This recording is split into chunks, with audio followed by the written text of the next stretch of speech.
আলো ফুটতে আর বেশি দেরি নেই, তাড়াতাড়ি পা চালাও শেফা, তাড়াতাড়ি পা চালাও। আমি যে হাঁপিয়ে যাচ্ছি গো, আমি আর পাচ্ছি নি, একটু রেস্ট নিলে ভালো হতো। না না শেফা প্লিজ, এইসব কথা বলো না। যত দ্রুত সম্ভব আমাদের এই বন থেকে পালাতে হবে। আমরা লুকিয়ে বিয়ে করেছি, এইসব যদি তোমার পরিবারের কেউ জানতে পারে তবে আমাদের শেষ করে ফেলবে। আর একটু কষ্ট করো শিপা, দৌড়াও প্লিজ। সূত্রে এই জমি এবং বাড়ির মালিক মোরল বাঘ। খুবই অল্প টাকায় এই বাড়ি ভাড়া দেওয়া হবে। বাড়ি ভাড়া নেওয়ার জন্য এই নাম্বারে যোগাযোগ করুন। দেখলে তো সেটা, টাকার মতো বাড়ির সন্ধানও পেয়ে গেলাম। এই অজানা অচেনা বলে আর বাড়ি খোঁজার ঝামেলা থাকলো না। হয়েছে, এক্ষুনি এত খুশি হওয়ার কিছু হয়নি। আগে তুই নাম্বারে কল দাও। স্বল্প টাকাটা আসলে কত সেটাও তো শুনতে হবে নাকি? নাও নাও, জলদি কল দাও তো। সারাদিন একের পর এক কাজ করতেই থাকি, হাত দুটো আমার স্থির থাকে না। অথচ আমার বেতন বাড়ির কোনো নামই নেই। কে বলবে আমি মোড়ল বাড়িতে আসি? শরীরে ছেঁড়া শাড়ি, তবুও মোড়ল মশাইয়ের একটু দয়াও হয়নি। দিদি, এটা কি মোরল মশাইয়ের বাড়ি? না মানে আমরা কি সঠিক বাড়িতে এসেছি? হ্যাঁ হ্যাঁ, এটাই মোড়লের বাড়ি। আর আমি মোড়লের বাড়ি 2 পয়সা দাসী। আমরা আসলে মোড়ল মশাইকে কল দিয়েছিলাম, উনি আমাদেরকে বাড়িতে আসতে বলেছে। প্লিজ মোড়ল মশাইকে একটু দেখে দিন না। হ্যাঁ হ্যাঁ ডাকছি, একটু সবুর করুন। কর্তা মশাই, ও কর্তা মশাই, আপনার সাথে দুটো শিয়াল দেখা করতে এসেছে। ও কর্তা মশাই। এই চৌকিটা না একেবারে ভাঙ্গা ক্যাসেট, একবার চালু হলে বাজতেই থাকে বাজতেই থাকে। কে এসেছে দেখি?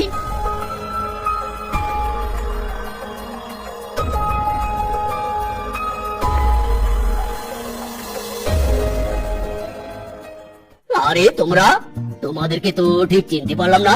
মাইরি, মোরল মশাই আমি মিজকে, আর আমার স্ত্রী শেফা। আমি আপনাকে কল দিয়েছিলাম। ও আচ্ছা আচ্ছা আচ্ছা, বসো বাবা বসো। এই চুমকি, যা জলদি অতিথিদের জন্য চা বানিয়ে আন। আনছি আনছি, অত চিৎকার করতে হবে না, শুধু কাজ আর কাজ, তার উপর কাজ।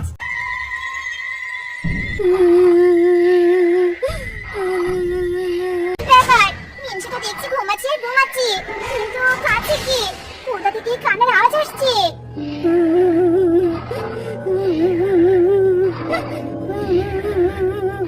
এ কি? আবার সেই কান্নার সুর। এই, এই, শুনছো? এই, শুনছো গো? কি হলো কি? ওটো, ওটো বলছি। দেখো নি, কি যেন কাঁদছে।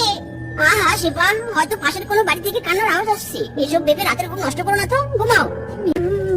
ওরে বাবা রে, ভূমিকম্প। এই, এই, ভূমিকম্প। ওটো, ওটো বলছি। দেখো, কিভাবে খাটতে নড়ছে। আমি চাই। কি গো, ঘরের মধ্যে ঘুমিয়েছো নাকি?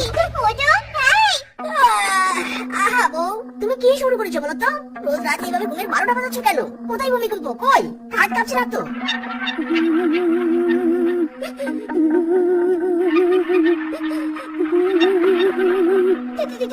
তুমি আছো ভূমিকম্প নিয়ে? এদিকে কান পেতে শোনো, আবার সেই কান্নার আওয়াজ। আমার তো খুব ভয় করছে গো। আমি এই বাড়িতে থাকবো নি, আমার কিছু ঠিক লাগছে না। আহা বউ, এসব উল্টাপাল্টা কথা বলছো। যাও তো, চোখে মুখে জল দিয়ে আসো তো, আর কথা না বাড়িয়ে ঘুমাতে দাও। আর ট্যাপ ছাড়তেই ট্যাপ দিয়ে রক্ত পড়তে থাকে, আর রক্ত দেখে তো শেফা ভয়ে কাঁপতে থাকে। ওরে বাবারে, রক্ত! এটা কি? ওরে বাবারে, রক্ত! বাঁচাও, বাঁচাও!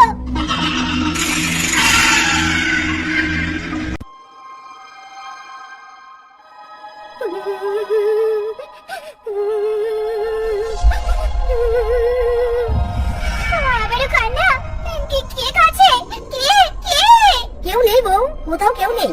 আর এখানে কেউ থাকলেও আমাদের আর সেসব নিয়ে ভাবার দরকার নেই, কারণ তুমি অজ্ঞান হওয়ার পরই আমি সিদ্ধান্ত নিয়েছি ভোরের আলো ফুটতেই আমরা এই বাড়ি ছেড়ে চলে যাব। কোথায় যাবি? কোথায়? তোরা এই বাড়িতে যখন এসে পড়েছিস, এবার তো আমার অনুমতি ছাড়া তোরা আর কোথাও যেতে পারবি না। ওরে বাবারে, তোমাকে তো আমি আগে দেখেছিলাম। ওরে বাবারে, প্লিজ তুমি আমাদেরকে ছেড়ে দাও। তোমার ভয়ে আমার স্ত্রী অসুস্থ হয়ে পড়েছে। আমরা তো তোমার কোনো ক্ষতি করিনি, আমরা জানিও না তুমি আসলে কে। তাহলে কেন তুমি আমাদেরকে আটকাতে চাইছো? প্লিজ যেতে দাও আমাদের। আমি শান্তি না পেলে তোদেরও যেতে দেব না। তোরা আমার ক্ষতি করিসনি, কি হয়েছে? তোরা যদি আমার উপকার না করিস তবে তোদেরকে এখান থেকে কিছুতেই যেতে দেব না। আর যদি পালানোর চেষ্টা করিস তবে শেষ করে ফেলবো তোদের। না না, এত মিষ্টি হলো না। আমরা তোমার উপকার করব, আগে তো বলো তুমি কে, আর আমরা এবার তোমার কি উপকার করব? আমি আর কত বাকি জলপরি, জলপরি। আমি জলের নিচে খুব সুখে দিন কাটাচ্ছিলাম। আরে ধুর, রোজ রোজ বউয়ের গাল মন্দ শুনতে আর ভালোই লাগে না। দিন রাত নৌকা নিয়ে নদীতে পড়ে থাকি, অথচ আমি কিনা কোনো কাজ করি না। মাছ নিয়ে তবে আজ বাড়িতে ফিরবো। ওরে বাবা রে, কি ভারী লাগছে রে। নিশ্চয় আজ বড় কোনো রাঘব বই পেয়েছি। এবার জাল সহ নৌকাটা ঘাটে নিয়ে যাই, তবে জাল টেনে তুলতে সহজ হবে।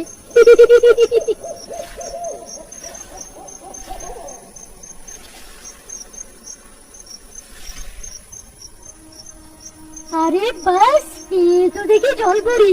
কিন্তু তুমি আমার জাল ফেলে তাহলে কেন? ছেড়ে দাও আমাকে, ছেড়ে দাও, দোহাই লাগে, ছেড়ে দাও। না না না না না না, তোমায় ছেড়ে দিলে বাড়িতে গিয়ে বউকে দেখাবো কি? বউ তো আমায় আবার চারটে কথা শোনাবে। না না না, সে রিক্স আমি নেবো না। বরং তোমায় নিয়ে গিয়ে আমি বউয়ের সামনে গলাবাজি করবো। আমাকে এভাবে ছাড়া করো না, লোকালয়ে নিয়ে ছেড়ে দাও আমাকে, তবে যে আমার অনেক বড় বিপদ হবে। দয়া করে আমাকে ছেড়ে দাও, ছেড়ে দাও আমাকে। আরে ফিসকে যে, মুখে এত হাসি কেন? কি ধরেছিস আজ দেখি? ওরে বাপ রে, এ তো দেখছি শিয়ালের জালে জলপরি। হ্যাঁ বড় মশাই, জ্যান্ত সুন্দরী জলপরি। তাই বুঝি এত হাসছিস? তা ফিসকে, এই জলপরিকে আমার কাছে বিক্রি কর, পুরো 1000 টাকা দিব। না না বড় মশাই, এই জলপরিকে আগে বউয়ের কাছে নিয়ে যাবো। জলপরিটা বউকে দেখিয়ে দুটো কথা শোনাবো, তারপর বিক্রি করবো। উফ, বলদটাকে টাকার লোভ দেখিয়েও জলপরিকে নিতে পারলাম না, কিন্তু ওই জলপরিকে তো আমার চাই চাই। ধুর ছাতার মাথা, মনটা চাইছে চুলে জল ঢেলে দেই। দাও দাও, যা দেবার দাও, যা ইচ্ছে করো। এসেছো আগুনে ঘি ঢালতে, বলি সাথে কি এনেছো? চুনো নাকি পুটি? চুনো ফুটি নয় গো, জলপুরি জলপুরি।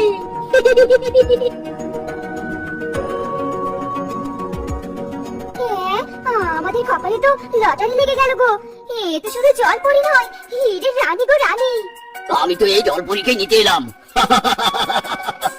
না মরদ মশাই, আপনি জুলুম করে কোনো লাভ হবে না। জলপরীকে আমার স্বামী পেয়েছে, এটা এখন আমাদের সম্পদ। আপনি চলে যান।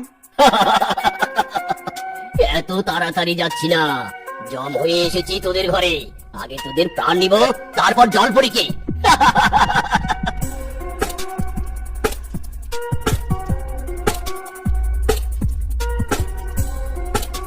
রিজকে রূপা রক্তাক্ত মৃতদেহ পড়ে আছে, অথচ বাঘের কোনো পদক্ষেপ নেই সেদিকে। বাঘ নিজের সর্বোচ্চ শক্তি দিয়ে আমার শরীর থেকে আইস তোলার চেষ্টা করছে। আমার বড্ড কষ্ট হচ্ছে, দয়া করে তুমি আমার শরীর থেকে আইস তুলো না। আমি যার যন্ত্রণা সহ্য করতে পারছি না। দোহাই, তুমি আমাকে ছেড়ে দাও, ছেড়ে দাও আমাকে। চুপ কর, একদম কথা বলবি না। তোর যত যন্ত্রণা হোক, আমি তো আর এতগুলো হেরে পাওয়ার লোভ সামলাতে পারছি না। তুমি এত লোভ করো না, পরে কিন্তু তোমাকে পস্তাতে হবে। এখনো সময় আছে, নিজে লোভ দূর করো। উফ, তোর এত জ্ঞানের কথা শুনতে আর আমার ভালো লাগছে না। খুব বকবক করছিলি তাই না? খুব জ্ঞান দিয়েছিলি। এবার তুই মুখ বুঝে থাক, আর আমি আমার কাজ করি।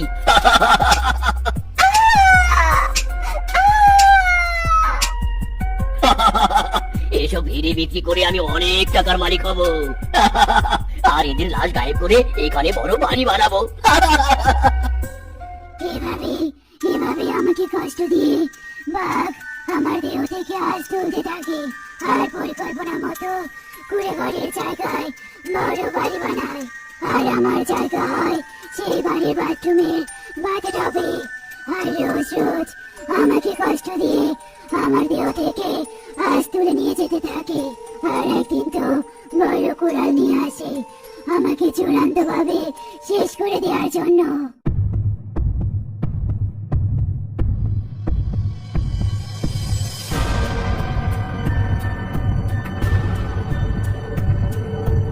এভাবে আমায় শেষ করে দিও না, দোহাই, আমার লেজ কেটো না, ছেড়ে দাও আমায়।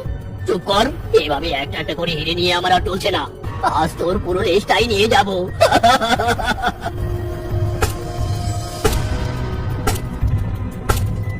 ছি, ওই মোড়ল বাড়ি এত খারাপ, এত নৃশংস কাজ করি মুখোশ পরে ঘুরছে ছি মাইরি, তোমার বুকি তো আমার অন্তর কেঁপে উঠছে। ফিসকির উপর তো মরেছে, এবার ওই মোড়ল বাকেও শাস্তি দিতে হবে। সেই শাস্তি দিলে তুমি, আর তোমাকে আমরা অবশ্যই সাহায্য। এই অসময়ে আবার কি এলো রে? আরে বাবা থাম, দরজাটা ভেঙে যাবে তো। আসছি বাবু, আসছি।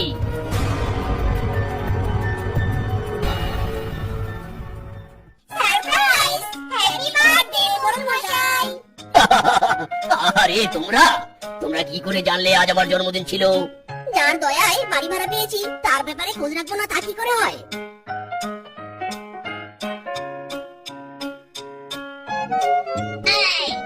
আরে আরে, আমার চোখ বাচ্চ কেন? আরে সারপ্রাইজ আছে মোড়ল মশাই মাত্র তো শুরু চলো চলুন শেফা আর মিজকে বাঘকে সারপ্রাইজ দেওয়ার জন্য নিয়ে যায় আর সেই বাড়ির বাথরুমে গিয়ে বাঘের চোখ খুলে দেয় আর রক্তাক্ত বাথরুম দেখে বাঘ খুব ভয় পেয়ে যায় আরে আরে, তোমরা কোথায় নিয়ে এলে আমাকে? এই এই দরজা বন্ধ করে দিলে কেন? খোলো বলছে, দরজা খোলো, যেতে দাও আমাকে। কোথাও যেতে পারবি না তুই এই বাথরুমে আজ তোর মরণ হবে মরণ ছেড়ে দাও আমাকে, ছেড়ে দাও।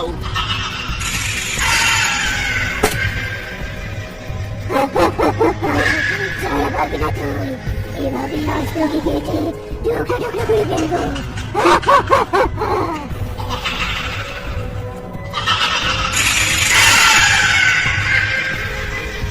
উড়ি বাবারে, উড়ি মারে, চামড়া কেটে মাংস বেরিয়ে বুঝি রে।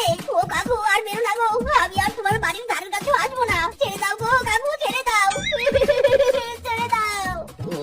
হারামজাদা, তোর কথা আর বালুর মধ্যে জল ফেলে দেওয়া একই কথা। তুই যখন একবার ধরতে পেরেছি, এবার আর তোর রক্ষে নেই। তোর শরীরের সব কটা আর মরমর করে ভাঙবো, তারপর তোকে ছেড়ে দেবো। মাইরি, তা কাকু না, ভয় লাগে কাকু, আমার হাড়াহাড়ি গুলো ভেঙে দিও না। তবে নেক্সট টাইম আমি চুরি করবো না, মানে দূর কাজ করবো কি করে? কি? এত মার খাওয়ার পরও তুই চুরির কথা বলিসনি? আমি জানতাম মায়ের সব রোগের মহা ঔষধ, অথচ তোকে এত মেরেও তোর চুরির রোগ দূর করতে পারলাম না। বুঝেছি, এবার মায়ের স্পিডটা আরো বাড়াতে হবে। এদের মতো ভাষায় আমার ডিকশনারিতে নেই তুমি কেমন চোর হ্যাঁ চুরি করতে গিয়ে ধরা পড়ো তুমি তো পুরো চোর প্রজাতির কলঙ্ক এভাবে অপমান করো না তো বউ। চোর হলেও আমার মিনিমাম মান সম্মান তো আছে। আমাকে তুমি যা তা বলতে পারো না। চুরি করা যেহেতু আমার পেশা, ধরা পড়ে মার খাওয়াটা আমার কর্মফলের অংশ। মাইরি, আস্তে বউ, আস্তে লাগছে তো।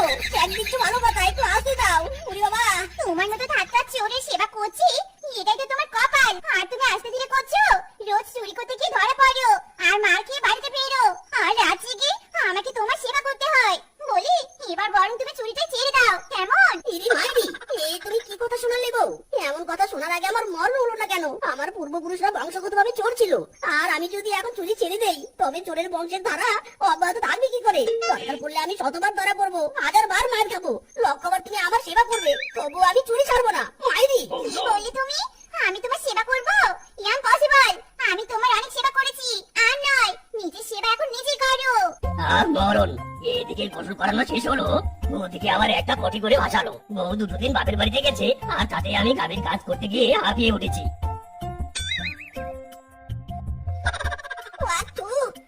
সব গোবর এসে কি আমার মুখে পড়তে হয়? আর একটু হলে তো নাক মুখ দিয়ে গোবর পাকিস তুলে দিয়ে আরো ঢুকে যেত। কিংকং এর গাভীর গোবর যেহেতু মুখে পড়েছে, এই গাভী তো আমি চুরি করবোই করবো। মাইরি, বাই হুক আর বাই টু। এই 1, এই 2, এই 3, এই 4, এই 5, এই 6, এই 7 উড়ি বাবারে আমার মাথাটা বুঝি ফেটে গেল রে হয়েছে তো হয়েছে এবার পাড়া প্রতিবেশীকে শুনিয়ে শুনিয়ে লাউ গুনতে গিয়েছিলে এবার মজা বুঝেছো তো বলে এভাবে লাউ গোনা কি আছে বলো তো আরে বউ বনে কি পরিমাণ চোরের উৎপাত বেড়েছে তুমি কি জানো না? এভাবে লাউ ঘুরে ঘুরে সবাইকে জানাচ্ছিলাম যাতে চুরি হলেই পাড়া প্রতিবেশীরা বুঝতে পারে আমার লাউ সত্যি সত্যি চুরি হয়েছে, কিন্তু লাউ ছিঁড়ে যে আমার মাথায় পড়বে সেটা তো বুঝতে পারিনি। সত্যি বুঝতে পারোনি তবে দাঁড়াও এক্ষুনি তোমাকে সব বুঝিয়ে দিচ্ছি ওরে বাবা রে গেল রে গেল আমার মাথাটা বুঝি গেল রে ও বাবা গো আম্মা! আম্মা! আম্মা! দূর ছাতার মাথা, এখন আবার গাভী হাম্বা হাম্বা করছে কেন? এত রাতে আবার কি হলো গাভীগুলোর? ইরি মাইরি, চিৎকার করে কানের মাথা খেয়ে ফেললো রে। আরে বাবু থাম, এবার থাম। তোরা যদি এভাবে কম্পিটিশন করে চিৎকার করিস তবে আমি তোদের চুরি করবো কি করে? ওরে হারামজাদা মিসকি চোরা, তুই আমার গাবি চুরি করতে এসেছিস? তাই তো বলি আমার গাবিগুলো চিৎকার করছে কেন? আজ তোর কপালে দুঃখ আছে রে। ইদি মাইরি, ये क्या हुआ? मैं तो भाग गया, वो क्या हुआ? এই পালাচ্ছিস কোথায়? পালাচ্ছিস কোথায়? দাঁড়া বেটা দাঁড়া।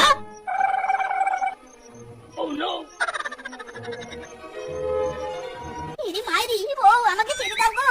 জলে ডুব দিতে দিতে যে আমার শরীরে শ্যাওলা জমে গেছে। সবই তো শ্যাওলা জমেছে, এবার তো শরীরে সরটা জমবে। তোর সাহস কি করে হয়েছিল গোবর মাখা শরীর নিয়ে বাড়িতে ঢোকার? দোহাই লাগে বউ, তুমি এবার আমাকে ছেড়ে দাও। সেই ভোরবেলা থেকে তুমি আমাকে এভাবে চুবাচ্ছ তো চুবাচ্ছই। এভাবে জলে থাকলে তো আমি ঠান্ডায় জমে বরফ হয়ে যাবো গো। ছেড়ে দাও বউ, ছেড়ে দাও। ময়লা শরীরে আমি আর কোনোদিন বাড়িতে ফিরবো না। মাইরি, তুই জলে কাকুতি মিনতি কর, কোনো লাভ নেই। আজ তো শরীরের ময়লার সাথে সাথে ছাল চামড়া সব তুলে ফেলবো, তারপর তুই ছাড়া পাবি। বাবা গো বাবা, বউ কি আমার ঘরে ঠুকিয়ে মার্ডার করতে চেয়েছিল নাকি রে? হায় বিধাতা, কোন পাপে যে আমি এমন বউ পেয়েছিলাম। এই মিচকে, এই কি শুরু করেছিস তুই? হ্যাঁ, এভাবে ঠাডা ভরা রোদের মধ্যে চুলার উপর কড়াই তুলে কম্বল জড়িয়ে বসে আছিস কেন? আর তোর গা থেকে দুর্গন্ধযুক্ত পটির গন্ধ আসছে যে। মাইরি, বউয়ের কবলে পড়ে আমার এই হাল রে ভাই। খুব ঠান্ডা লাগছে। আর আমি ঠান্ডা দূর করতে গরম লাগানোর চেষ্টা করছি। দে ভাই, কাঠগুলো চুলার ভিতরে দে। আগুন জ্বলুক, আরো বেশি আগুন জ্বলুক। কি ঠান্ডা। মাথা খারাপ হয়েছে নাকি? এখানে দাঁড়িয়ে থেকে তো আমার পেট খারাপ হয়ে যাচ্ছে। আর একটু কাছে গেলে তো দুর্গন্ধে আমি অজ্ঞান হয়ে যাবো।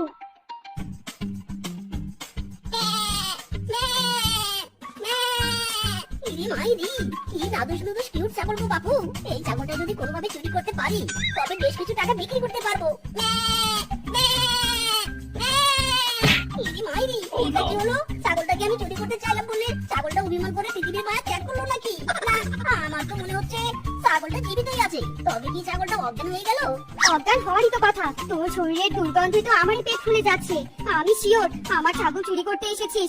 ভাগ্যিস গন্ধ শুকে শুকিয়ে চলে এসেছি, নয়তো আমার ছাগল কি আর আমি ফেরত পেতাম? ইরি মাইরি, কি মুসিবতে পড়লাম রে বাবা। গায়ের গন্ধে ছাগল অজ্ঞান হলো আর ছাগলের মালিকও চলে এসেছে। মিসকে রে মিসকে, জলদি কেটে পড়, নয়তো তোকে কেটে ফেলবে। এই পালাচ্ছিস কেন? আচ্ছা পালাচ্ছিস যখন জলদি পালা, তোর গায়ের গন্ধ আমার এমনিতে সহ্য হচ্ছে না। পালা হারামজাদা, তাড়াতাড়ি পালা। না, এইভাবে আর চলা যাচ্ছে না। গায়ের গন্ধে বউ ঘরে ঢুকতে দিচ্ছে না, শান্তিতে চুরিও করতে পারছি না। এই রে, অপমান তো এবার চরম পর্যায়ে চলে গেছে। আমার গায়ের গন্ধে কিনা মাছিও মরলো না। এবার একটা হেস্ত করেই ছাড়বো। আরে ধুর ছাতার মাথা, তবু কেন গন্ধ লাগছে? এই বিয়া শুনুন তো, আমার থেকে 100 হাত দূরে যান, না মানে দরজার কাছে যান। উঠুন উঠুন বলছি, উঠুন। এবার বলুন আপনার প্রবলেমটা কি? প্রবলেম তো একটাই, গায়ের গন্ধ, যে কারণে আপনি আমায় দূরে ঠেলে দিলেন। তবে আপনি আমার চেম্বারের পরিবেশ দুর্গন্ধময় করতে এসেছেন কেন? যান বলছি, এক্ষুনি পারফিউমের দোকানে যান, ভালো দেখে কয়েক ডজন পারফিউম কিনবেন, আর রোজ সকালে ভালোভাবে গোসল দিয়ে 1 বোতল পারফিউম গায়ে মাখবেন। যান বলছি, যান।